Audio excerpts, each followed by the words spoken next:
Does water have memory? If it does, wow, it has a huge implication. What this means is that we can use water for healing, we can use water for a lot of things, right? That we in the past probably never realized that this is something that the water can do. Water does have memory. So, what does the science have to say about this? Well, let's take a look first at the controversial Masaru Emoto. Okay, so Masaru, or the late Masaru Emoto, he wrote a book, The Hidden Messages in Water, which became a New York Times bestseller. Now, to be a New York Times bestseller is not easy. You have to, from what I understand, sell hundreds of thousands of copies uh, in order to achieve that bestseller title. And he did that, and in that book, Messages from Water, he basically talked about, you know, the different quality types of water, and if you say good things to the water and then you crystallize it under freezing temperature, and then you see the crystal formation. It's really beautiful for like holy water and good water, and you know, those that you say good things to, or some classical music vibration in the water before you freeze it and so on. And those water that are polluted and really bad, about the pattern, yeah, again, they look horrible. Okay, so that was in that book, and he was criticized because I think there was someone who offered him $1 million to reproduce his experiment, but he didn't. Yeah, I'm sure you can just go to YouTube and see. There are many other people who did his experiments, and they found that to be true. Okay, so that is Masaru Emoto. But he also did one thing, which is a very interesting thing that you can try yourself. 3 containers, all right? You put rice in, cooked rice in 3 containers, and then one you can stick, you know, something that says "I love you," or you know, and then the other one you can "I hate you," and the other one is indifferent. All right, you can either stick those words written and stick it onto the container jar, or you can every day say "I love you" and "I hate you," and the other one you just turn away and just be indifferent about it. So after a few days or weeks, and you can notice that the first one that has the "I love you," or the statement "I love you" every day, uh, still still good. I mean, it's not rotting, or you know. And then the second one, where you say "I hate you," or you have a sticker that says that, you start seeing a lot of unwanted growth, you know, which is like it's getting bad, and green and stuff, slimy. And the indifferent jar will also go bad. Okay, so this is something that you can experiment yourself, and you'll be amazed. You'll be amazed. Now, coming to another evidence about water memory, you know, we like to look at the science, so let's take a look at what the science have to say about this. The other interesting water memory research came from this guy, hope I pronounced correctly, the late Jacques Benveniste. And he's dead now.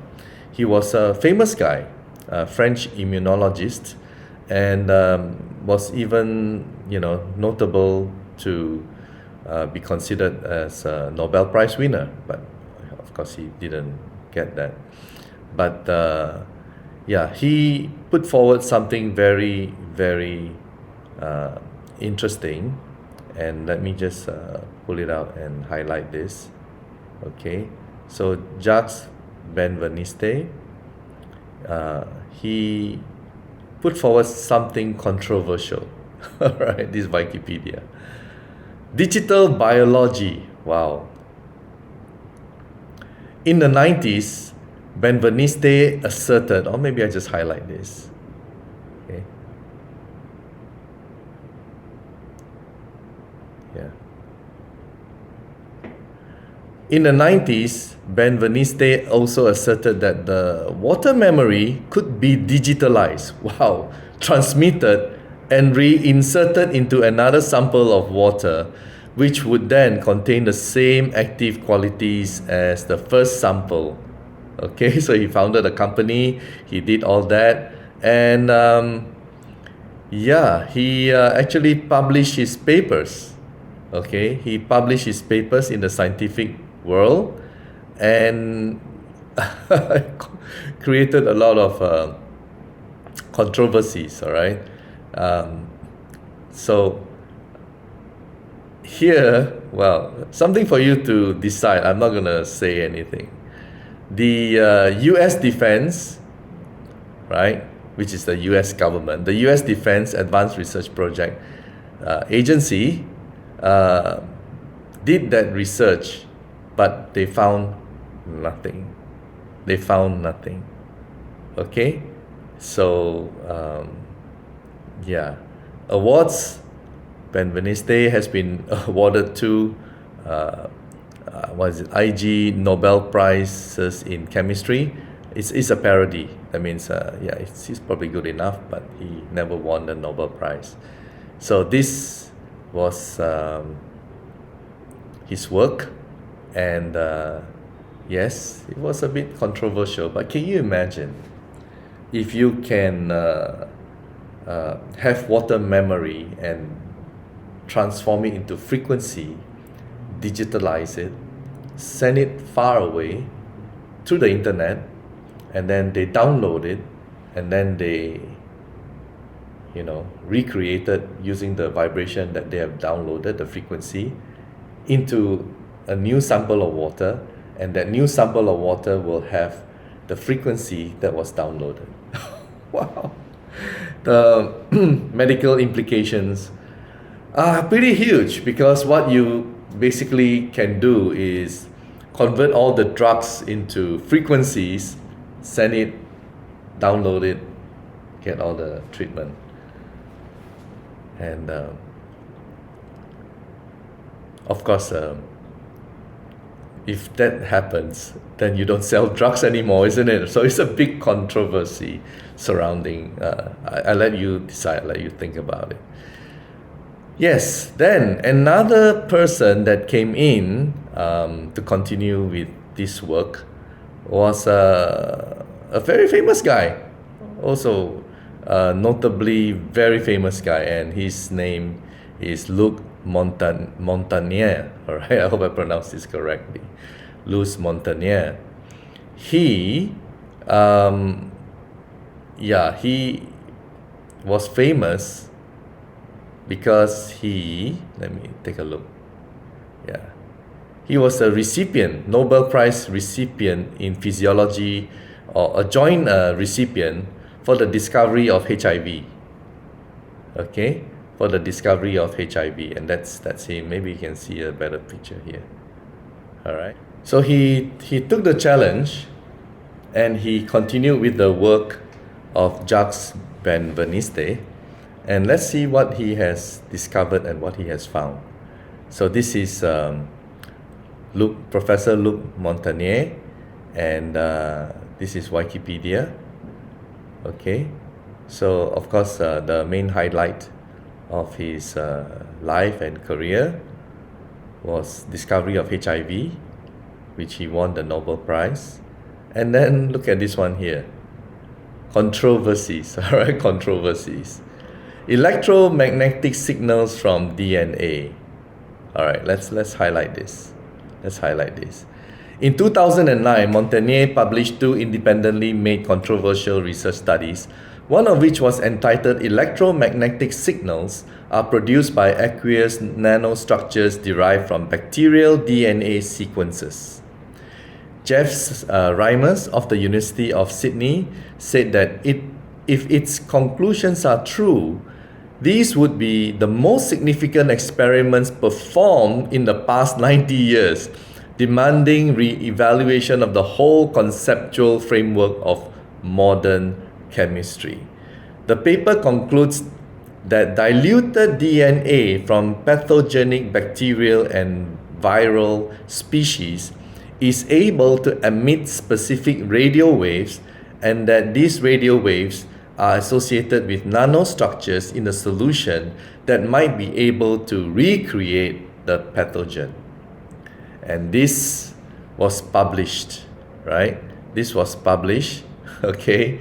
And created a lot of controversy, okay?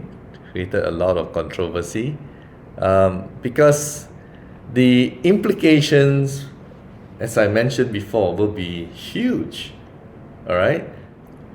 There's a YouTube video, let me just check it out. Water Memory 2014 documentary about Nobel Prize laureate Luc Montagnier. Okay, wow, as we are watching, 1.9 million views 7 years ago, so you can go check it out. Now, if what I say is true and what the scientists have proven, or Luc Montagnier in his research says is true, then there's a lot of things that we, right, for ourselves can do, which is water has memory, right? Water is alive. Water is a being, okay? Water is a being, just like Mother Earth is a being. Water is a being, and then we consume water. We are 70% water. Our cells are hydrated with water. So what should we do? Well, we should, right? We should show gratitude to water, and be wonderful, be grateful and be loving to the water that we drink, and use it to heal our body. We can do that because what we say to the water when it enters our body, right, it's able to do exactly what we request water to do. Okay, so it's a little bit deep, I know, it's a little bit deep, but that's what we are. The original life form on planet Earth, we were water-based. That's how we started in the evolution. We were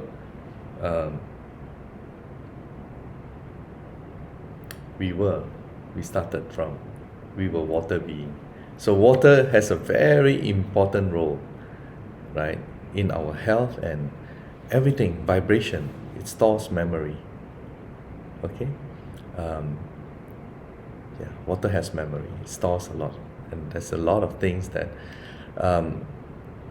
science still hasn't fully recovered the true secret, of water's ability, or maybe science